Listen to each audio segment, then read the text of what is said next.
Roy DeMeo faltó a la fiesta de cumpleaños de su hija. Esa fue la primera señal.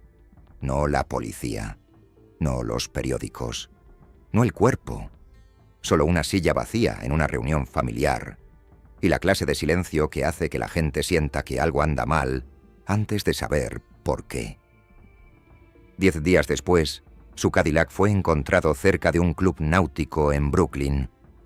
Dentro del maletero estaba el cuerpo de DeMeo, parcialmente congelado, baleado varias veces, con un candelabro colocado sobre él como un extraño insulto final. El hombre acusado de ayudar a cientos de personas a desaparecer se había convertido en otro cuerpo escondido en un automóvil. Pero la verdadera pregunta no es quién apretó el gatillo. La verdadera pregunta es, ¿cuándo decidieron los hombres a su alrededor que tenía que irse? Porque DeMeo no era el único. Albert Anastasia había entrado en una barbería de Manhattan como un hombre que todavía creía que su nombre podía protegerlo.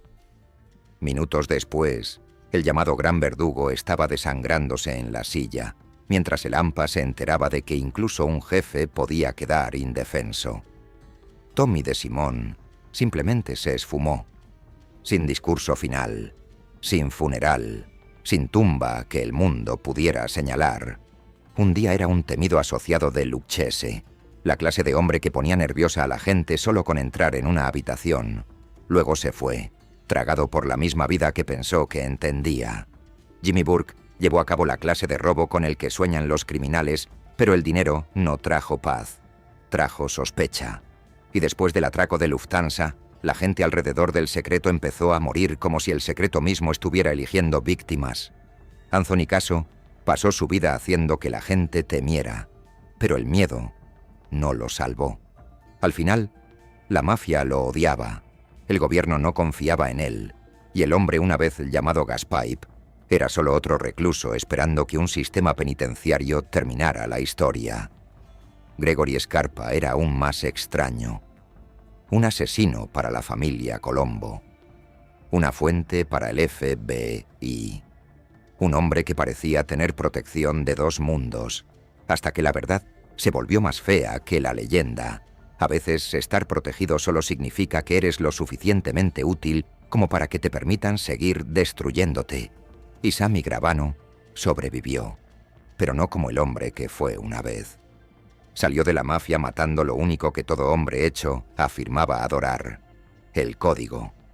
Estos hombres no cayeron porque fueran inofensivos, cayeron porque se volvieron peligrosos para las personas equivocadas. Esa es la parte que la mayoría de las historias de la mafia omiten. Muestran el arma, la sangre, el arresto, la sala del tribunal, la celda de la prisión. Pero el verdadero final comienza antes, en el espacio tranquilo antes de que la traición se vuelva visible. Un jefe deja de confiar, un capo deja de defender, un amigo deja de advertir, una cuadrilla empieza a calcular. Un hombre que una vez resolvió problemas se convierte en el problema. En la Cosa Nostra, la violencia podía hacer que un hombre fuera temido, podía hacerlo rico, podía poner su nombre en cada conversación susurrada desde Brooklyn hasta Queens, pero la violencia no le pertenecía. Pertenecía a los hombres por encima de él. Y cuando los cuerpos, los secretos o el calor comenzaban a conducir de vuelta a esos hombres, el asesino más cercano a la sangre se convertía en el hombre más fácil de borrar. Por eso estas muertes todavía importan. No fueron solo finales, fueron decisiones.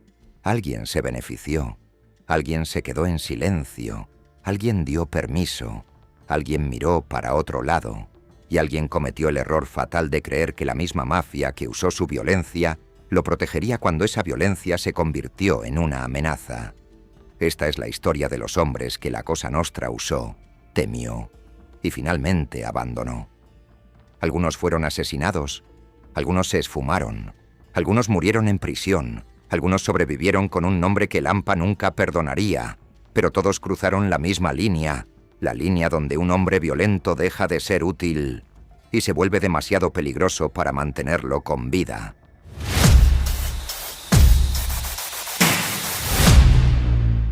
Joseph Sullivan No murió como se supone que muere una leyenda de la mafia. No hubo una emboscada en un restaurante, ni un coche bomba, ni una reunión de medianoche que se convirtió en una trampa, ni un amigo leal de repente sacando un arma. Su final fue más tranquilo que eso, y tal vez eso es lo que lo hace más frío. Murió en prisión.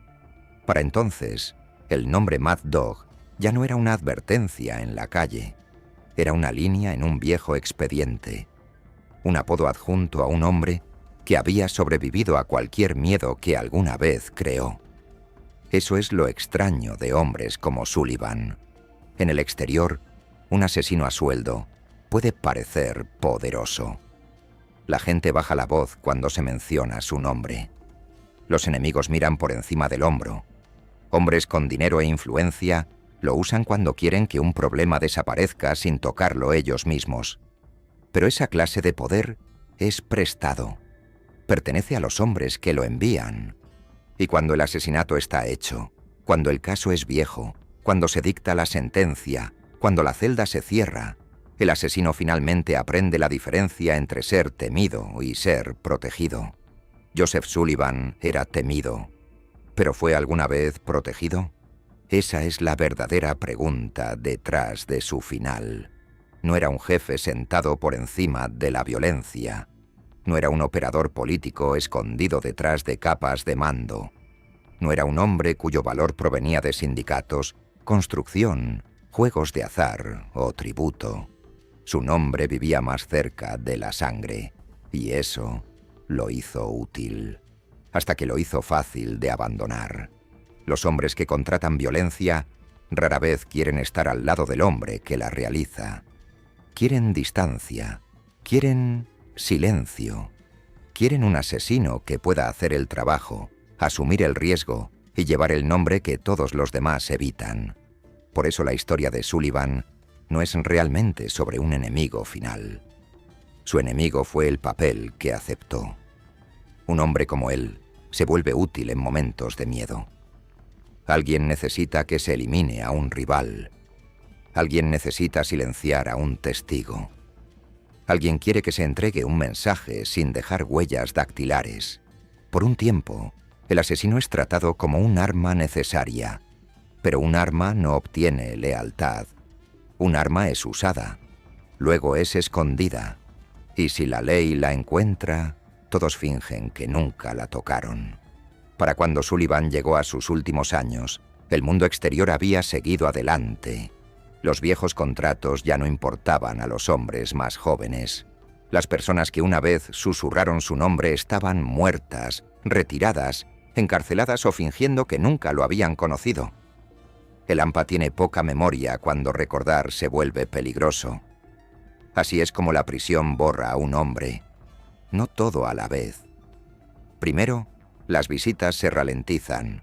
Luego las llamadas se vuelven menos importantes. Luego las historias pierden su filo. Luego el apodo sobrevive más tiempo que la persona. El hombre mismo se vuelve más pequeño, más viejo, más débil, mientras la calle sigue reemplazándolo con nuevos nombres, nuevos asesinos, nuevos mitos. Y al final, la muerte de Joseph Sullivan no necesitó un pistolero. El tiempo hizo lo que la mafia ya no necesitaba hacer. Hay algo casi cruel en eso. Una bala lo habría convertido en parte de una leyenda. Una muerte en prisión lo convirtió en parte de un registro. Por eso Sullivan pertenece al principio de esta historia, porque su final revela la verdad más baja del mundo violento de la mafia.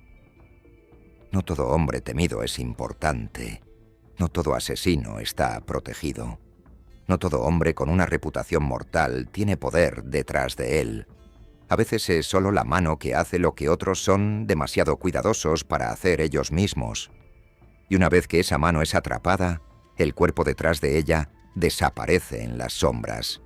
Así que el misterio de Joseph Mad Dog Sullivan no es quien lo mató. Ningún rival entró en su celda. Ningún jefe dio una orden final. Ninguna cuadrilla se reunió en secreto para decidir su destino. El misterio es quién lo usó. ¿Quién se paró detrás de la violencia mientras él se paraba frente a ella? ¿Quién se benefició del miedo ligado a su nombre? ¿Y quién pudo irse mientras él envejecía tras las rejas? Esa es la parte que hace que su final valga la pena recordar. Porque la vida de Sullivan muestra que la mafia no siempre destruye a sus hombres violentos con traición. A veces los destruye dejándoles creer que ser útil es lo mismo que pertenecer. No lo es. Un asesino puede ser temido por todos y aún así no pertenecer a nadie. Y cuando Joseph Sullivan murió, el hampa no se estremeció. Ningún imperio se movió. Ninguna guerra comenzó. Ninguna vieja deuda fue pagada. El arma ya había sido utilizada. Los hombres que lo necesitaban se habían ido. Y la prisión terminó la historia en silencio.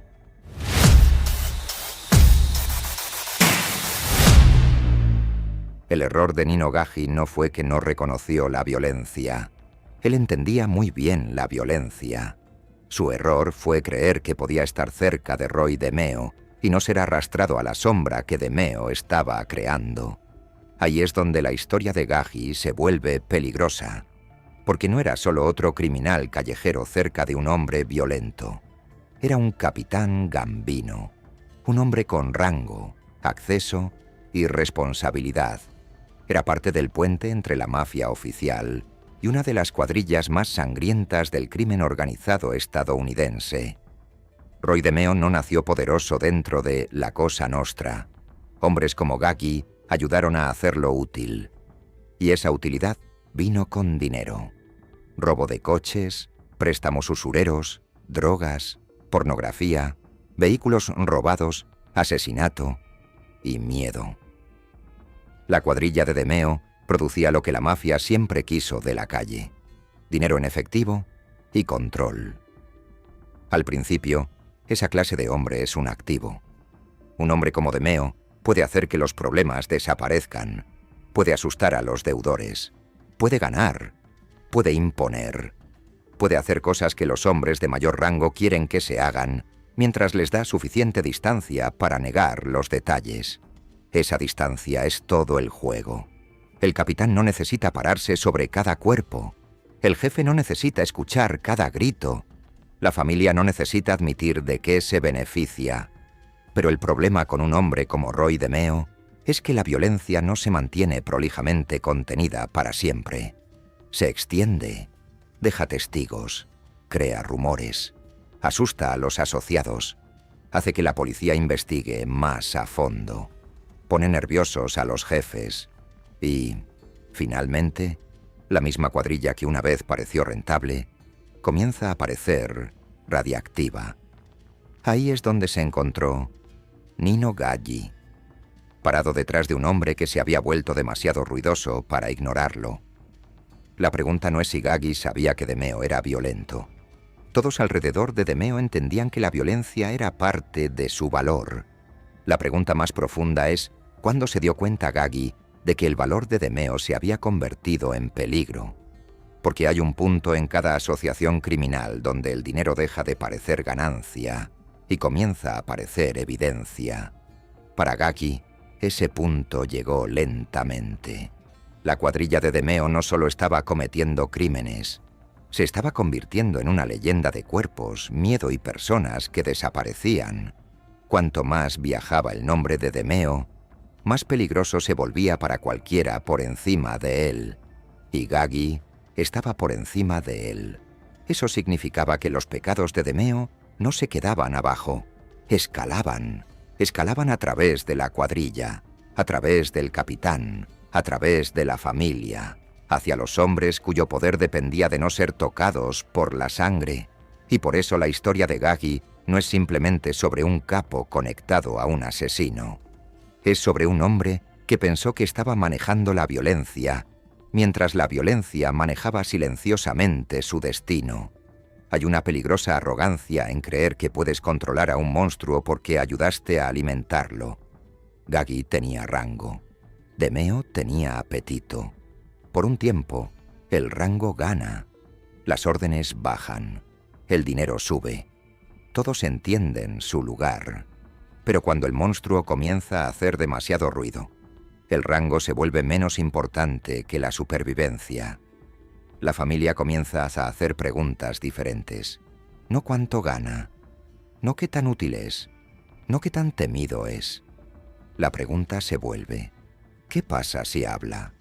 Esa pregunta destruye hombres, destruyó la protección alrededor de Roy DeMeo y envenenó todo lo que estaba cerca de él.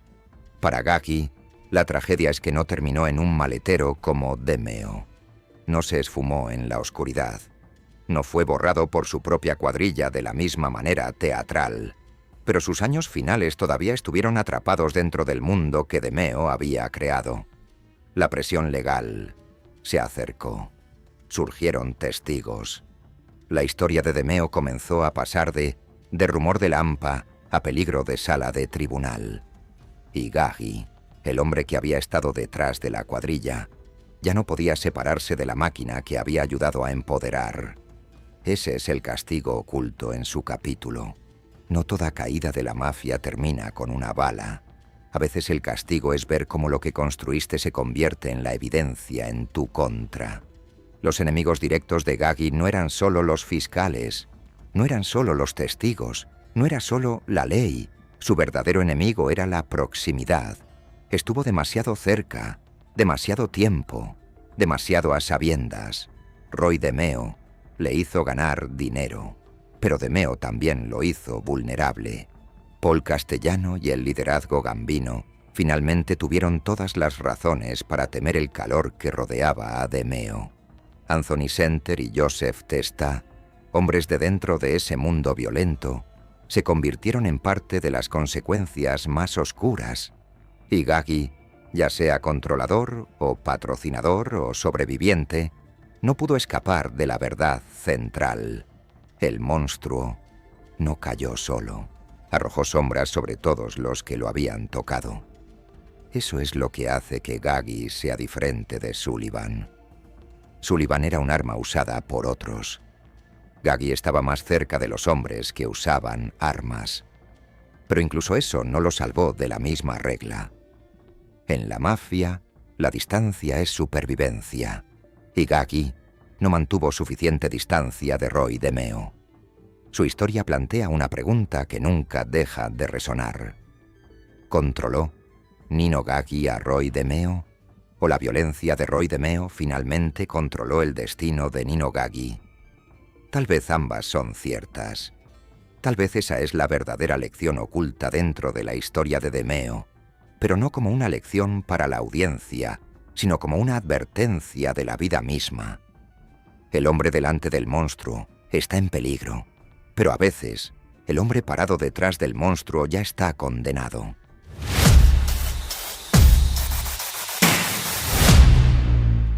Carmine Persico no necesitaba estar en la calle para hacer que los hombres mataran por él. Ese era su poder. Y también fue su maldición. La mayoría de los mafiosos pierden poder cuando la prisión los aleja del vecindario. Las calles los olvidan. Las cuadrillas se ajustan. Los hombres más jóvenes dejan de esperar. Las órdenes se vuelven rumores. La lealtad se convierte en un recuerdo. Pero Persico era diferente. Incluso desde una celda, su nombre todavía tenía peso dentro de la familia Colombo. No era solo un viejo jefe encerrado lejos de la acción. Siguió siendo el centro de una pregunta que destrozaría a su propia familia. ¿Quién controla realmente una familia de la mafia cuando el jefe está en prisión? La respuesta debería haber sido simple. Pero, en la Cosa Nostra, las preguntas simples pueden hacer que la gente muera. Persico había sobrevivido demasiado para creer que el poder debería entregarse fácilmente. Tenía enemigos, condenas, guerras, tiempo en prisión, y aún así su control se mantuvo. Los hombres lo llamaban la serpiente, por una razón. Entendía la paciencia, entendía la lealtad, entendía cómo sobrevivir cuando otros hombres desaparecían. Pero la supervivencia puede convertirse en su propia trampa, porque cuanto más se aferraba a Persico, más peligroso se volvía el futuro para todos debajo de él. Un jefe en prisión todavía puede enviar mensajes. Todavía puede aprobar nombres. Todavía puede castigar la traición. Todavía puede hacer que los hombres en la calle teman las consecuencias de la desobediencia. Pero no puede estar en todas partes. No puede escuchar cada susurro. No puede vigilar a cada capitán ambicioso. No puede sentir el estado de ánimo cambiando en los clubes, los coches, los restaurantes, las trastiendas donde los hombres comienzan a preguntarse si la lealtad a un jefe ausente todavía vale la pena morir por ella. Ahí es donde Víctor Orena entra en la historia. Orena no era un extraño atacando a la familia Colombo. Estaba dentro de la estructura. Eso lo hizo más peligroso. Un rival de otra familia es fácil de nombrar. Un fiscal federal es fácil de odiar. Pero un hombre ambicioso dentro de tu propio mundo, con la misma bandera, hablando el mismo idioma, rodeado de los mismos soldados, esa clase de rival no ataca de frente. Hace una pregunta. ¿Por qué un hombre en prisión debería seguir siendo jefe? Esa pregunta fue suficiente para dividir a la familia Colombo. Los leales a Pérsico vieron a Orena como un rebelde. El lado de Orena vio el control de Pérsico como una mano muerta que detenía a la familia. Y una vez que esa pregunta se hizo abierta, no hubo una manera limpia de cerrarla. La familia Colombo no simplemente discutió, fue a la guerra consigo misma. Y eso es lo que hace que el capítulo de Pérsico sea tan importante. Su final no fue dramático en la forma en que lo fueron los finales de Demeo o Anastasia, sin maletero, sin silla de barbero, sin acto de desaparición. Pérsico murió en prisión después de décadas tras las rejas, pero la verdadera violencia de su era final ocurrió alrededor de su nombre. Los hombres sangraron a causa de la pregunta que dejó sin resolver. Gregory Scarpa, enfermo y aún peligroso, luchó por el lado de Pérsico. La facción de Orena contraatacó. Las calles que deberían haber estado ganando dinero se convirtieron en cotos de caza. La lealtad se convirtió en una sentencia de muerte. La fuerza de la familia se drenó en una guerra interna que debilitó a todos. Ese es el costo de un jefe que no puede soltar.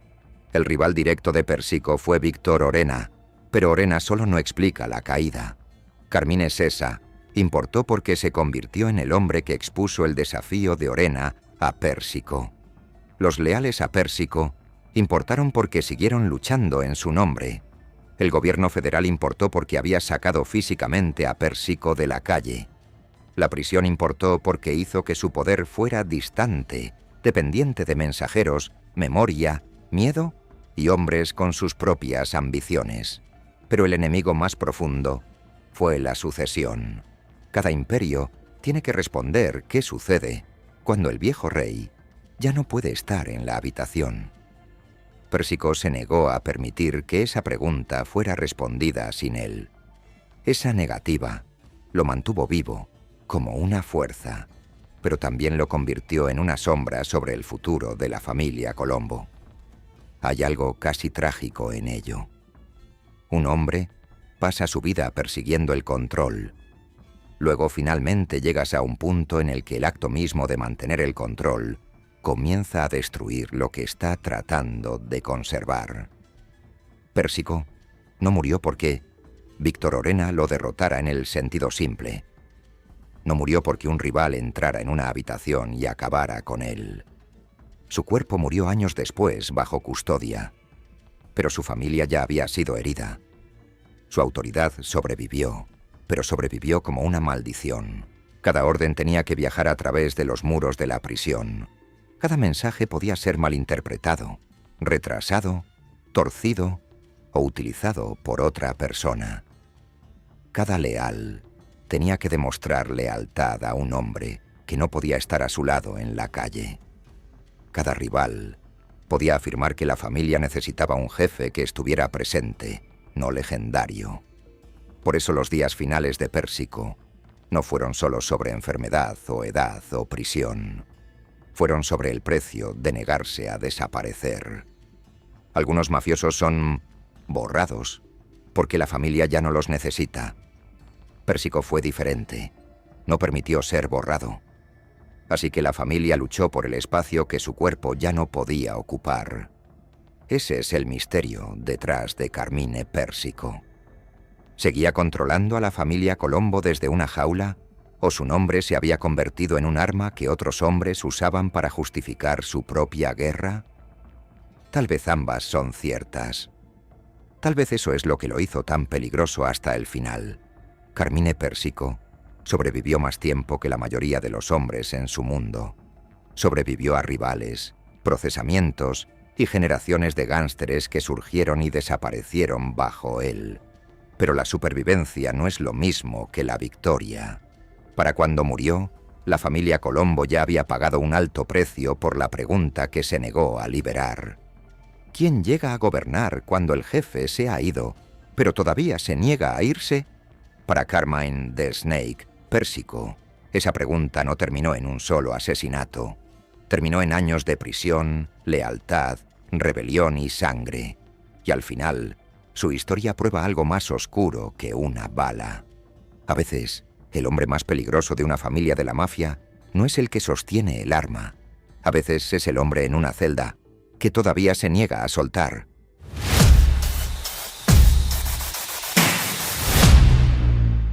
Tommy DeSimone no tuvo un final. Eso es lo que hace que su historia se sienta más fría que un asesinato. No hubo cuerpo para que la policía lo encontrara. Sin tumba para que su familia la visitara. Sin imagen final que fijara la verdad en su lugar. Simplemente salió del mundo y nunca regresó. Para un hombre como Tommy, tal vez ese fue el único final que tenía sentido. Había vivido como un hombre que intentaba que cada habitación le temiera. Era joven, violento, impredecible y hambriento de la clase de respeto que la mafia no daba fácilmente a los extraños. Estaba cerca de gente poderosa, pero la cercanía no era membresía. Podía trabajar con hombres luchese, podía ganar con ellos, podía matar junto a ellos, pero todavía no era un hombre hecho, y esa diferencia importaba. Tommy parecía entender la violencia, pero nunca entendió completamente la propiedad. En la Cosa Nostra, el asesinato no era solo un acto, era permiso, era política, era rango. Un hombre podía ser brutal todos los días de su vida, pero si mataba a la persona equivocada, sin la aprobación correcta, no había mostrado poder, había creado una deuda. Esa deuda persiguió a Tommy. Billy Batts no fue solo otro hombre golpeado y asesinado en un estallido de rabia. Estaba conectado con el mundo gambino, y eso cambió todo. Ronald Foxy, Gerotti, también estaba atado al círculo de John Gotti, y su muerte le dio a Tommy otro enemigo en una familia más poderosa que él. Las historias alrededor de la desaparición de Tommy nunca se han establecido en una única verdad limpia. Algunos relatos apuntan hacia John Gotti, otros nombran a Thomas Agro. Algunas versiones sitúan a Peter Barrio y Bruno Facciolo cerca de la trampa. El nombre de Jimmy Burke también flota alrededor del borde más oscuro de la historia, porque después de Lufthansa, todos los cercanos al secreto se convirtieron en un posible problema. Pero la mano exacta importa menos que el mensaje. Tommy se había vuelto inseguro de proteger. Ese es el misterio detrás de su desaparición. ¿Fue asesinado por Billy Batts? ¿Por Geraud? ¿Por la atención que atrajo? ¿Por la forma en que se movía por el mundo como si las reglas fueran para otros hombres?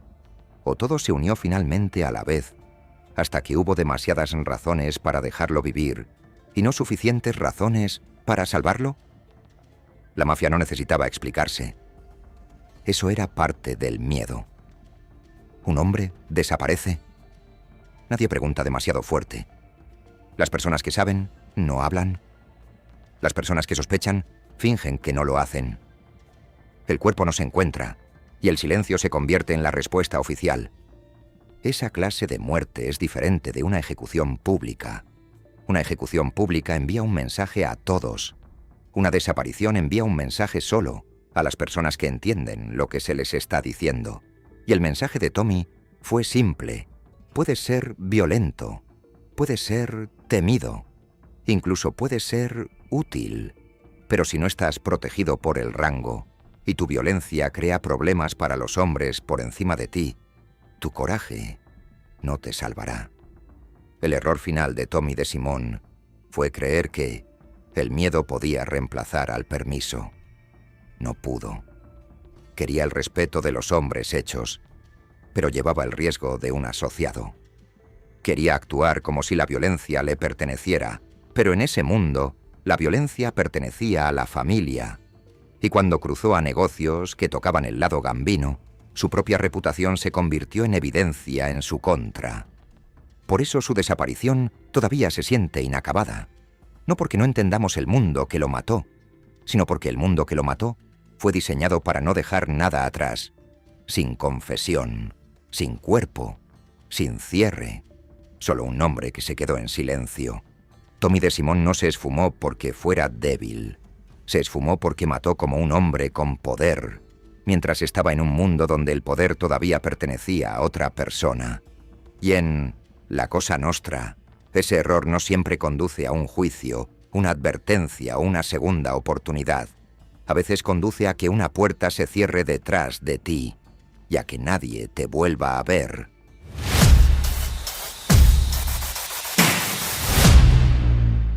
Jimmy Burke no murió a causa del atraco de Lufthansa.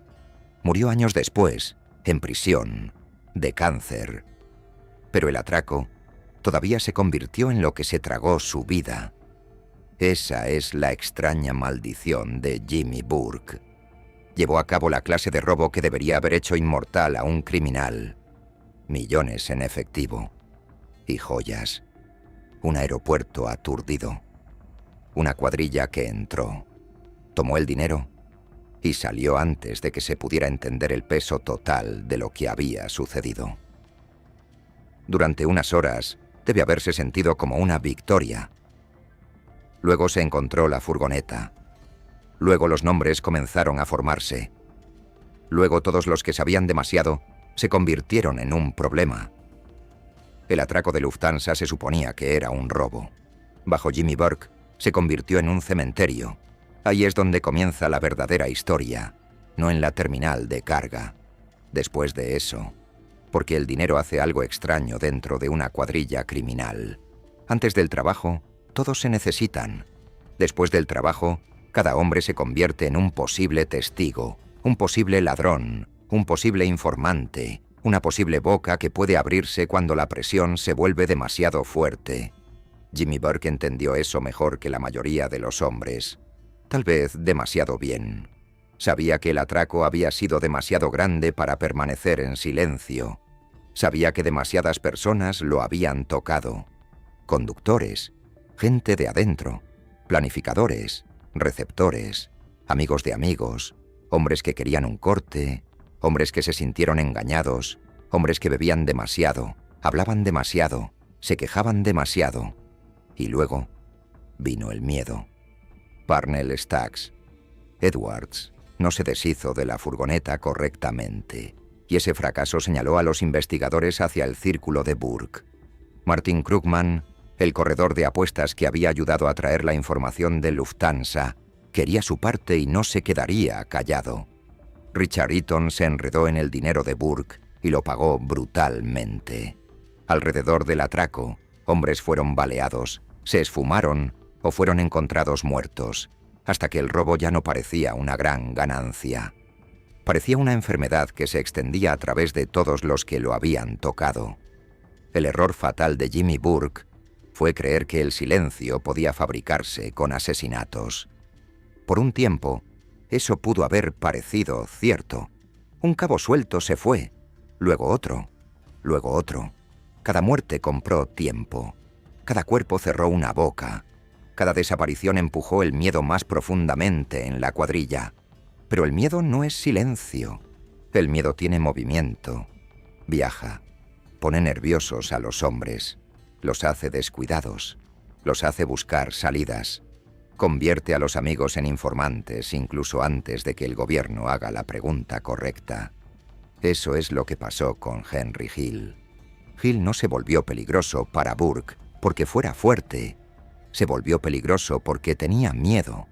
Creía que Burke podría matarlo, y el miedo lo empujó hacia el gobierno.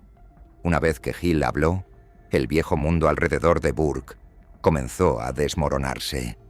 El hombre que había usado el miedo para controlar a otros ahora estaba siendo dañado por el miedo moviéndose en la dirección opuesta.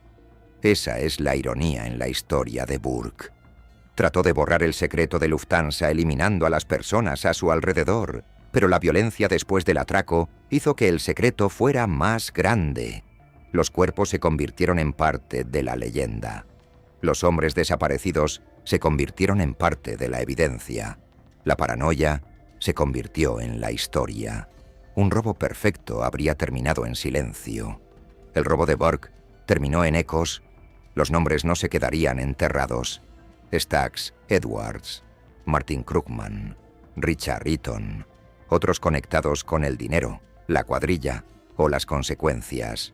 Cada uno se convirtió en otra sombra siguiendo a Burke. Otro recordatorio de que el atraco no terminó cuando el dinero en efectivo salió del aeropuerto. Y el propio Burke nunca fue condenado por el robo de Lufthansa. Eso puede sonar como una victoria, pero no lo fue. La ley encontró otras puertas. El asesinato de Richard Eaton, el caso de manipulación de puntos de Boston College. Las sentencias se apilaron alrededor de él hasta que el hombre que una vez pareció intocable fue encerrado lejos de las calles que lo hicieron famoso. Había vencido el cargo del atraco al nunca enfrentarlo. Pero no venció a la vida que el atraco creó. En prisión no hay cuadrilla que comandar de la misma manera, ningún salón que se sienta como un reino, ninguna entrada repentina que haga que los hombres se enderecen en sus sillas, ninguna bolsa secreta de dinero que arregle todo. Solo hay tiempo, enfermedad, memoria y el conocimiento de que el mayor golpe de su vida se convirtió en lo que lo llevó hacia su final. El enemigo directo de Jimmy Burke no fue solo Henry Hill. No fueron solo los investigadores federales. No fue solo el caso de asesinato de Richard Eaton. Su enemigo fueron las consecuencias. El momento después del éxito, cuando cada hombre que te ayudó a ganar se convierte en un riesgo para tu supervivencia. Por eso el capítulo de Burke importa. Él prueba que en la mafia, ganar puede ser más peligroso que perder. Un robo fallido trae castigo. Un robo exitoso trae codicia, atención, celos, testigos y hombres que creen que merecen más de lo que estás dispuesto a dar. Jimmy Burke pensó que podía controlar eso con miedo. En cambio, el miedo escapó de sus manos. Al final, el dinero de Lufthansa no lo hizo libre. Lo hizo cazado por la historia. El secreto que intentó proteger se convirtió en lo único de lo que la gente quería hablar. Los hombres que intentó silenciar se convirtieron en los fantasmas que mantuvieron viva la historia. El atraco duró minutos.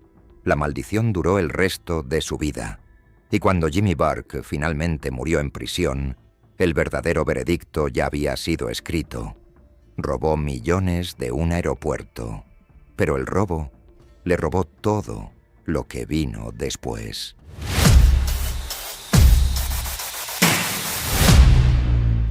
Gregory Scarpa no debería haber podido existir tanto tiempo como lo hizo. Eso es lo que hace que su historia sea tan inquietante. Un asesino de Colombo, un leal a Pérsico, un hombre temido en las calles y al mismo tiempo un informante de alto nivel del FBI cuya relación con su manejador luego plantearía preguntas que todavía hacen que la historia se sienta podrida en su núcleo. Scarpa no vivió una doble vida. Una doble vida sugiere dos mundos separados. Los mundos de Scarpa se mezclaron entre sí. Eso es lo primero que hay que entender. No era simplemente un gángster que susurraba información al gobierno, y no era simplemente un informante que pretendía ser un gángster. Siguió siendo violento, activo y peligroso mientras la familia Colombo se destrozaba en guerra. Se suponía que la guerra era por el poder. Carmine Pérsico, encerrado pero aún tratando de gobernar, contra Víctor Orena, el hombre que desafió la idea de que un jefe en prisión todavía debería controlar a la familia.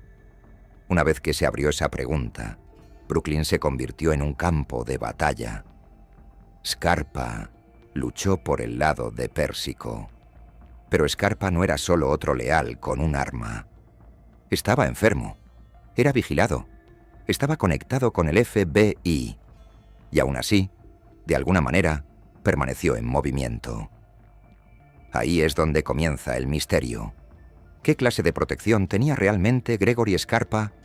¿Estaba protegido porque era útil? ¿O su utilidad le permitió volverse más peligroso de lo que debería haber sido? Su manejador del FBI, R. Linley de Vecchio, se convirtió en parte de la controversia a su alrededor. Las acusaciones y preguntas siguieron a su relación, especialmente sobre si Scarpa recibió información que lo ayudó durante la guerra de Colombo.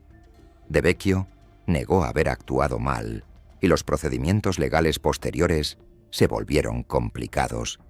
Pero el daño a la historia ya estaba hecho, porque una vez que el público se entera de que un asesino de la mafia también era una fuente del gobierno, cada muerte a su alrededor comienza a llevar una segunda sombra. ¿Quién sabía? ¿Quién miró para otro lado? ¿Quién se benefició? ¿Quién fue protegido? ¿Y quién pagó el precio por una relación que desdibujó la línea entre investigación y contaminación? El apodo de Scarpa era The Grim Reaper, la Parca, y encaja casi demasiado bien. Pero la parte más aterradora de su historia no es el apodo, es la posibilidad de que se moviera a través de la violencia con la sensación de que las reglas podían doblarse a su alrededor. Esa clase de sentimiento puede destruir a un hombre. Un gángster normal teme a la ley. Un informante normal teme la exposición. Scarpa vivió como si ambos miedos hubieran sido pospuestos. Pero pospuesto no significa eliminado. La guerra de Colombo expuso todo lo feo de su posición. Por un lado, la facción de Pérsico necesitaba hombres dispuestos a disparar. Por otro lado, la facción de Orena necesitaba sobrevivir y responder. En el medio estaba Scarpa, enfermo pero aún letal, un hombre cuyo cuerpo estaba fallando mientras su reputación continuaba moviéndose por la calle. Esa contradicción es casi insoportable. Un hombre moribundo todavía cazando, una fuente del gobierno todavía matando, un leal a la mafia todavía lo suficientemente protegido como para importar. Y detrás de todo, una pregunta que nadie puede limpiar. ¿El sistema usó a Scarpa o Scarpa usó al sistema? Tal vez ambos. Por eso su muerte por enfermedad relacionada con el SIDA no se siente como el final de la historia. Se siente como el único final que queda después de que todos los demás límites ya se habían roto. Una bala lo habría convertido en otra víctima de la mafia. La prisión por sí sola lo habría convertido en otro gángster convicto. Pero la enfermedad le dio a su historia una forma diferente. La Parca, el hombre atado a la muerte, fue consumido lentamente por algo que ninguna cuadrilla podía intimidar, ningún manejador podía negociar y ninguna regla de la mafia podía detener. Aún así, la herida real que dejó atrás no fue solo en los cuerpos, fue en la confianza entre la policía y el público, la confianza dentro de los casos tocados por informantes, la confianza que dice que las personas que luchan contra el crimen organizado no deben volverse dependientes de los mismos monstruos que están tratando de detener. Los rivales directos de Scarpa eran hombres del lado de Orena, hombres como la facción de Víctor Orena y figuras ligadas a esa guerra. Su protector directo se suponía que era el lado de Pérsico. Su conexión con el gobierno trajo a De Vecchio. Sus propios asociados, incluido Larry Mazza, luego ayudarían a contar partes de la historia. Pero nadie alrededor de Scarpa escapa limpio. Eso es lo que lo hace diferente de Tommy o Burke. La historia de Tommy es sobre violencia imprudente. La historia de Burke es sobre violencia paranoica. La historia de Scarpa es sobre violencia contaminada. Violencia que no se quedó dentro de la mafia. Violencia que cruzó al mundo que se suponía que debía contenerla. Y una vez que se cruzó esa línea, cada hecho se volvió más difícil de confiar. Gregory Scarpa no fue simplemente destruido por la enfermedad. Fue destruido por la vida imposible que había construido.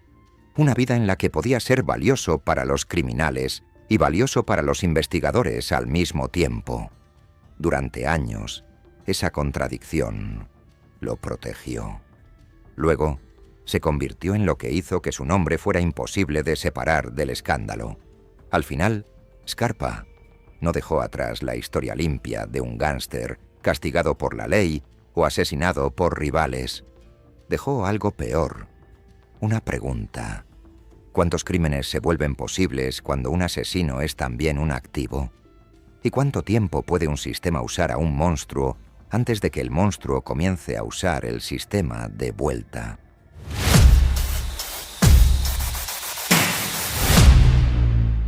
Sammy Gravano no sobrevivió a la mafia porque fuera más fuerte que todos los demás. Sobrevivió porque escuchó el sonido de la máquina girando hacia él antes de que lo aplastara. Durante años, Sammy había sido exactamente la clase de hombre que la Cosa Nostra valoraba. Era leal cuando la lealtad significaba violencia. Era útil cuando la utilidad significaba la muerte. Sabía cómo estar cerca del poder sin tratar de superarlo. Y junto a John Gotti, alcanzó el nivel más alto del mando callejero de la familia Gambino. Pero el poder tiene un sonido cuando comienza a resquebrajarse. Para Sammy, ese sonido vino de las grabaciones.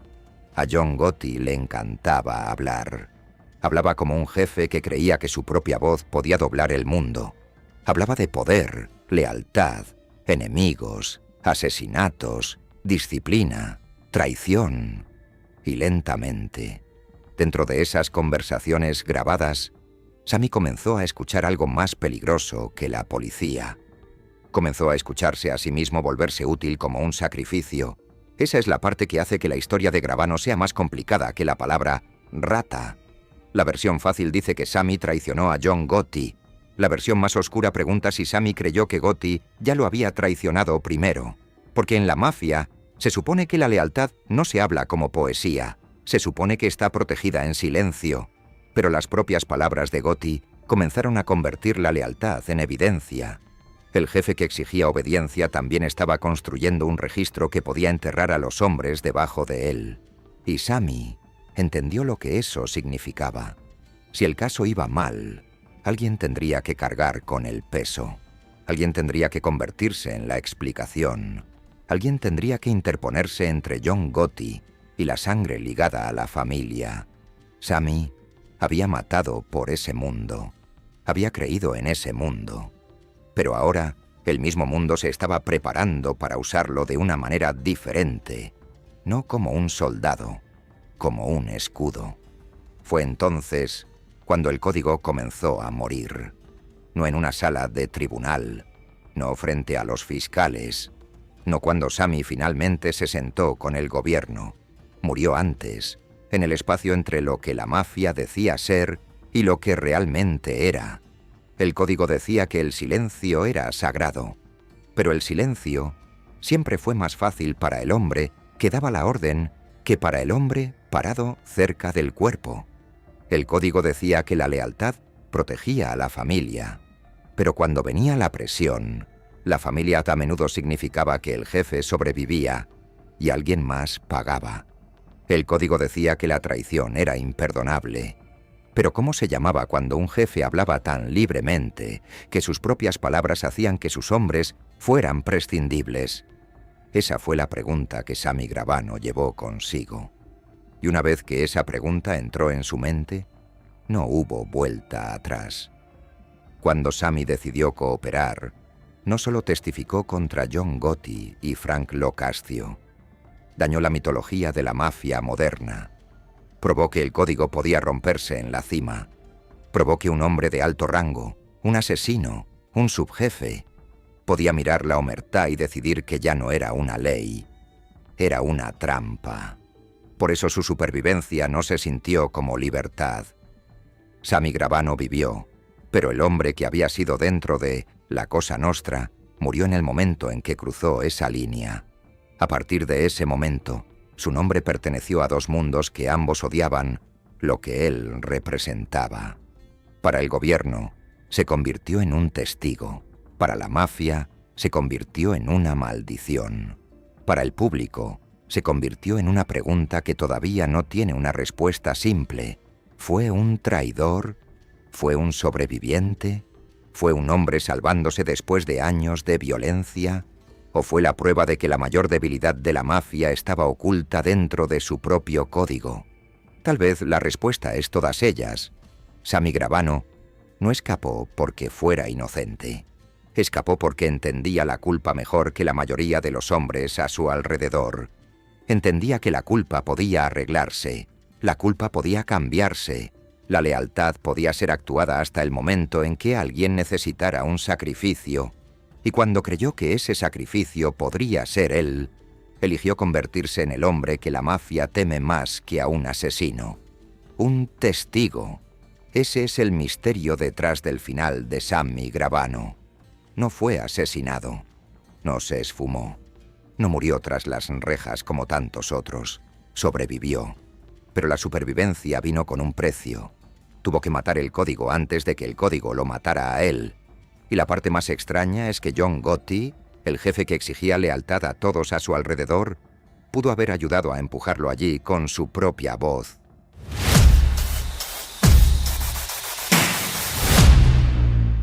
Anthony Casso pasó su vida haciendo que la gente temiera.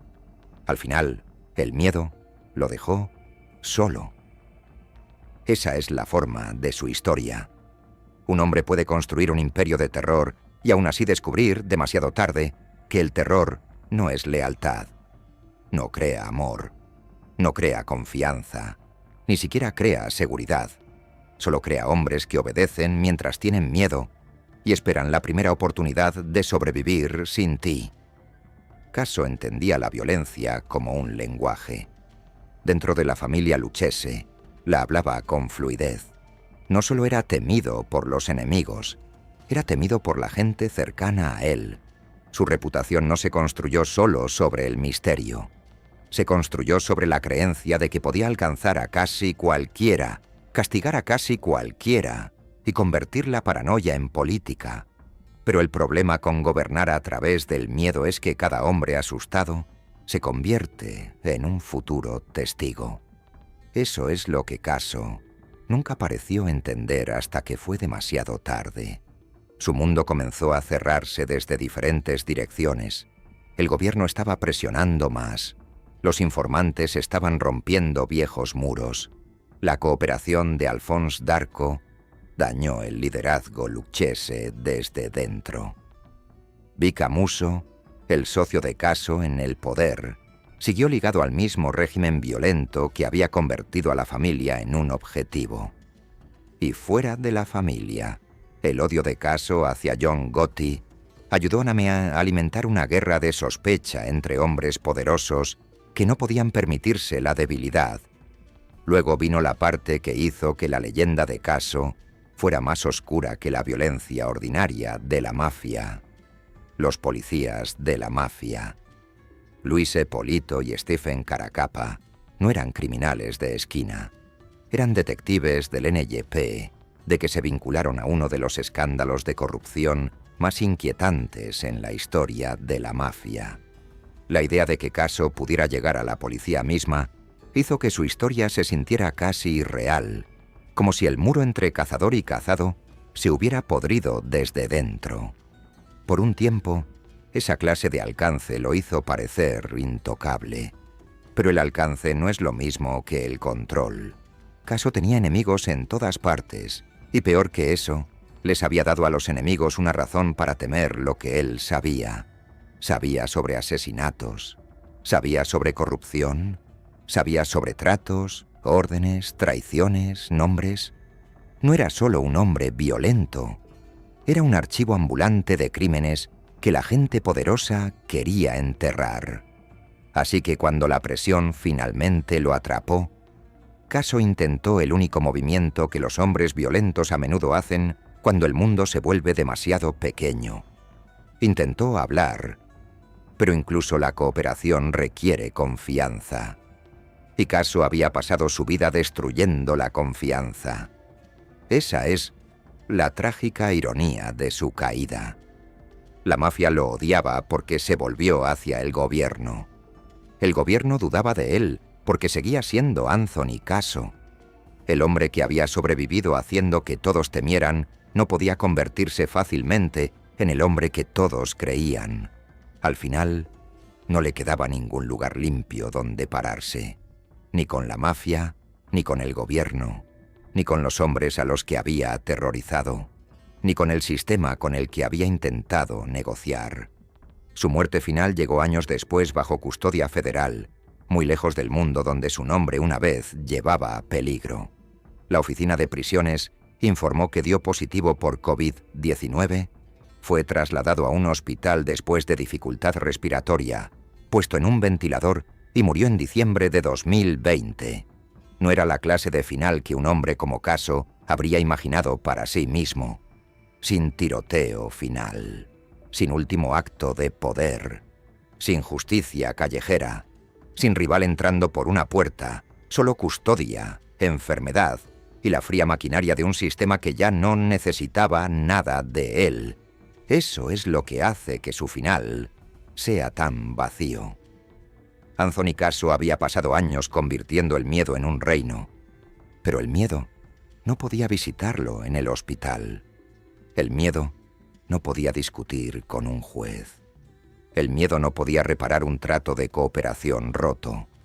El miedo no podía hacer que la mafia lo perdonara o que el gobierno confiara en él. Al final, lo que había usado para controlar a otros no tenía poder para protegerlo. La historia de Caso no es sobre un rival que lo derrota, es sobre el aislamiento total. Vic Amuso fue su socio en el ascenso. Alphonse Darko ayudó a exponer el mundo en el que vivía.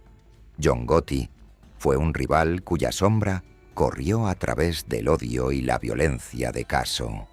Epolito y Caracappa se convirtieron en símbolos de hasta dónde podía llegar la corrupción a su alrededor. Los fiscales federales se convirtieron en la fuerza con la que intentó negociar. La prisión se convirtió en el lugar donde terminó cada negociación. Pero el destructor más profundo de Anthony Caso fue el propio Anthony Caso.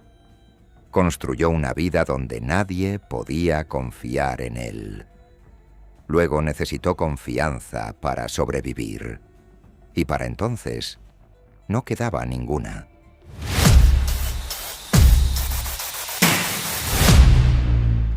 Albert Anastasia entró en la barbería como un hombre todavía protegido por su propio nombre. Esa fue la ilusión final. Durante años, Anastasia había llevado una reputación tan violenta que casi sonaba inventada. El gran verdugo, el ejército de un solo hombre, un hombre ligado a Murder Incorporated, la vieja maquinaria de asesinatos del sindicato. No era solo otro jefe, era un símbolo de cómo se veía la violencia organizada cuando dejaba de pretender ser otra cosa. Pero el miedo puede volverse contra el hombre que lo posee. Eso es lo que le pasó a Anastasia. Para 1957, la mafia estaba cambiando a su alrededor. Frank Costello ya había sido apartado después de sobrevivir a un intento de asesinato. Vito Genovese estaba moviéndose por el poder. Carlo Gambino estaba ascendiendo con la paciencia de un hombre que entendía que a veces un trono se toma en silencio antes de que se anuncie en voz alta. Anastasia, violento e impredecible, se paró en medio de ese mundo cambiante como un hombre de una edad más vieja y sangrienta. Y los hombres así no se retiran fácilmente, son removidos.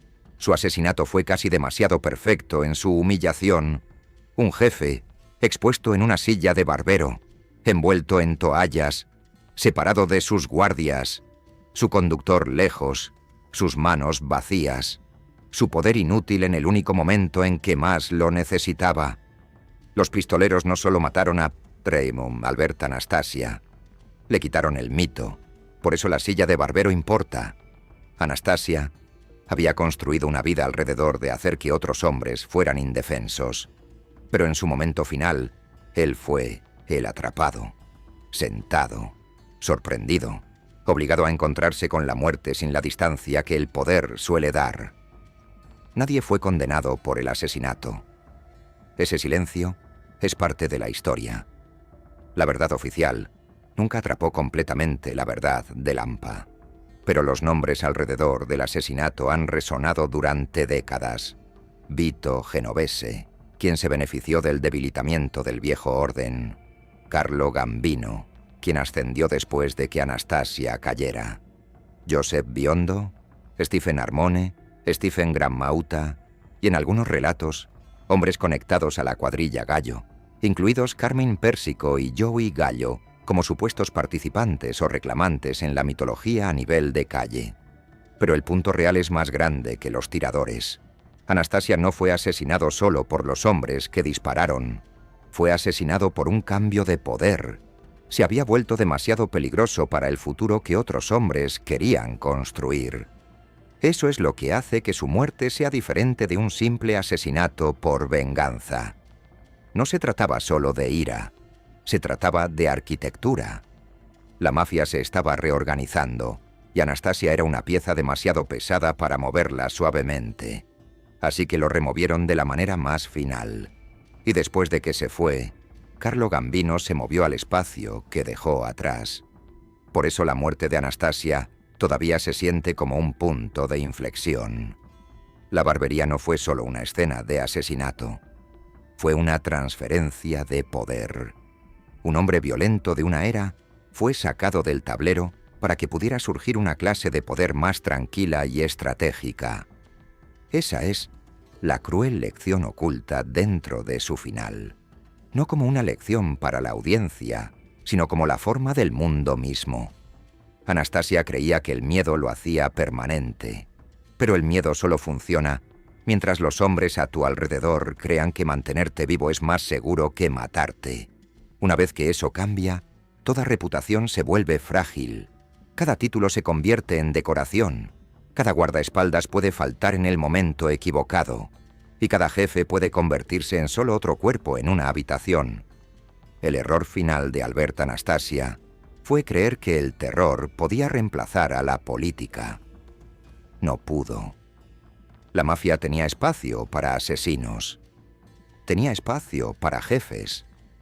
Tenía espacio para hombres que inspiraban miedo. Pero no tenía espacio para un hombre cuyo miedo amenazaba las ambiciones de hombres más pacientes que él. Entró en la barbería como, y al ver Anastasia, uno de los hombres más temidos de América. Salió como prueba de que incluso el verdugo podía ser ejecutado.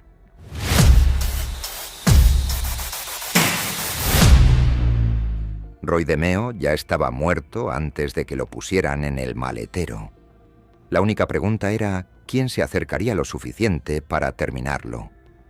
Ese es el horror de su historia. DeMeo no cayó porque fuera inútil. Cayó porque se había vuelto demasiado útil en el trabajo más oscuro de la mafia. Era la clase de hombre que los jefes quieren hasta que se dan cuenta de lo que quererlo ha creado. Durante años, la cuadrilla de DeMeo hizo dinero y miedo al mismo tiempo. Coches robados, préstamos, drogas, pornografía, cuerpos. El Gemini Lounge se convirtió en algo más que un lugar. Se convirtió en un rumor, una advertencia, una puerta por la que la gente entraba en las historias y no siempre salía viva. El Museo de la Mafia dice que su cuadrilla fue acusada de hasta 200 asesinatos. Ya sea que cada número pueda medirse limpiamente o no, la reputación sola fue suficiente para envenenar el aire a su alrededor. Porque la mafia puede sobrevivir a la violencia. No puede sobrevivir a la violencia que se vuelve famosa. Ese fue el problema de DeMeo. Se había vuelto demasiado ruidoso en un mundo que depende del silencio. Al principio los hombres por encima de él podían beneficiarse de lo que hacía. Nino Gassi podía estar cerca del dinero. La familia Gambino podía disfrutar de los resultados. Paul Castellano podía permanecer por encima de la calle, aislado de la sangre, mientras la máquina seguía ganando. Así es como funciona el crimen organizado cuando todo va bien. El cuerpo se mantiene bajo, el dinero sube, el jefe se mantiene limpio. Pero el mundo de DeMeo no estaba limpio. Estaba empapado en rumores, cuerpos, pánico y presión policial.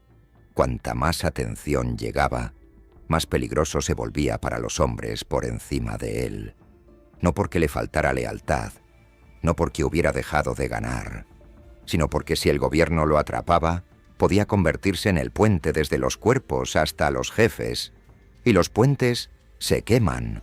Los nombres alrededor de su muerte hacen que la historia sea aún más oscura, porque no eran extraños de otro mundo.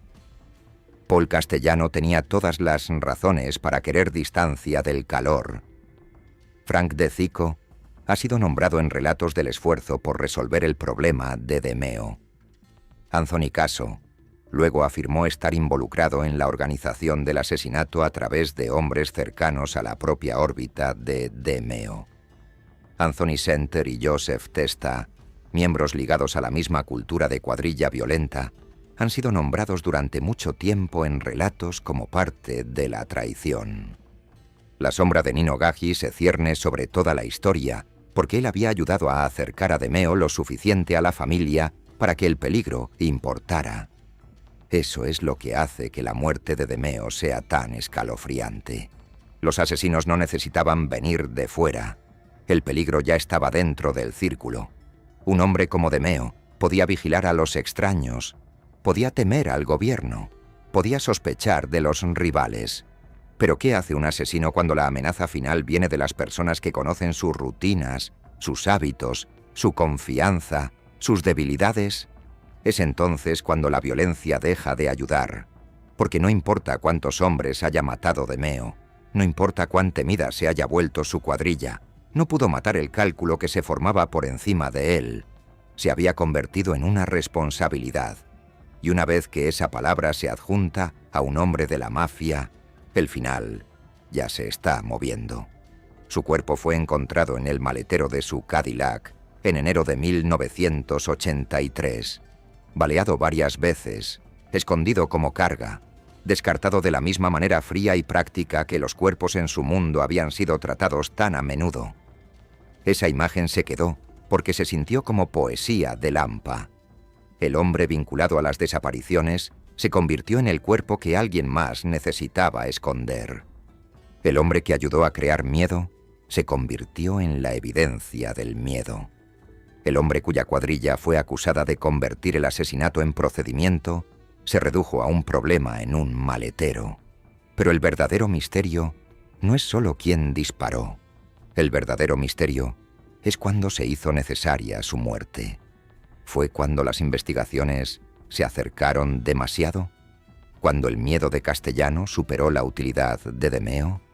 ¿Cuando Gaggi ya no pudo controlar la sombra ligada a él? ¿Cuando Center y Testa entendieron que la supervivencia podría significar estar con los hombres por encima de Demeo en lugar del hombre a su lado? Tal vez la respuesta no es un momento. Tal vez fue una muerte lenta por cálculo, un cuerpo de más, un rumor de más, una investigación demasiado cerca, un jefe demasiado nervioso, una cuadrilla demasiado peligrosa para dejarla intacta. Por eso Roy Demeo pertenece al final de este documental, porque su historia lleva toda la verdad de los hombres violentos de la Cosa Nostra.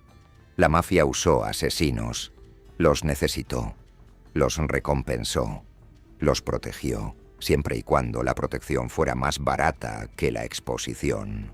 Pero cuando el asesino se convirtió en la evidencia, cuando la sangre comenzó a apuntar hacia arriba, cuando los hombres en el poder comenzaron a ver su propio peligro dentro de su supervivencia, la lealtad desapareció. Y después de que la lealtad desapareció, el maletero fue solo el detalle final. La muerte de Roy Demeo no fue simplemente un asesinato, fue una eliminación. La mafia miró una de sus armas más temidas y decidió que el arma se había vuelto demasiado peligrosa para conservarla. Así que hizo lo que siempre había hecho mejor a enemigos, testigos, rivales y problemas durante generaciones. Lo hizo desaparecer.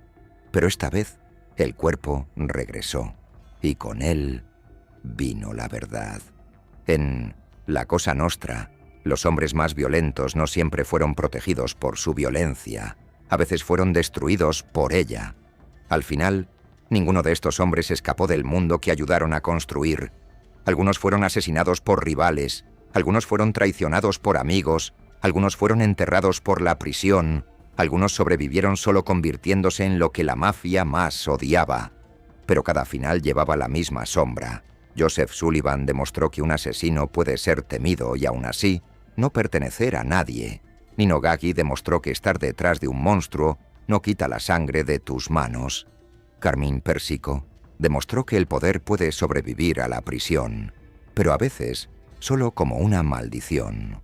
Tommy DeSimone demostró que la violencia sin permiso no es poder, es una cuenta regresiva. Jimmy Burke demostró que el mayor golpe puede convertirse en la tumba más profunda. Gregory Scarpa demostró que la protección puede convertirse en corrupción. Sammy Gravano demostró que el código se rompe más rápido cuando los hombres en la cima dejan de creer en él primero. Anthony Caso demostró que el miedo puede construir un reino, pero no puede construir confianza. Albert Anastasia demostró que incluso el verdugo puede ser ejecutado. Y Roy DeMeo demostró la verdad más oscura de todas. Un asesino es útil solo hasta que los cuerpos comienzan a apuntar hacia arriba. Ese era el secreto detrás de sus días finales. La mafia no simplemente perdió a estos hombres, los usó, los temió, y cuando el costo se volvió demasiado alto, los dejó caer. Porque en la Cosa Nostra, la violencia podía abrir puertas, crear dinero y hacer que un nombre viajara por las calles como una advertencia. Pero la violencia nunca fue protección. Era poder prestado. Y el poder prestado siempre vence. Estos hombres pensaron que se estaban volviendo intocables, pero solo se estaban volviendo más difíciles de salvar. Y cuando llegó el cálculo final, la mafia hizo lo que siempre había hecho mejor. Se protegió a sí misma, incluso de sus propios monstruos.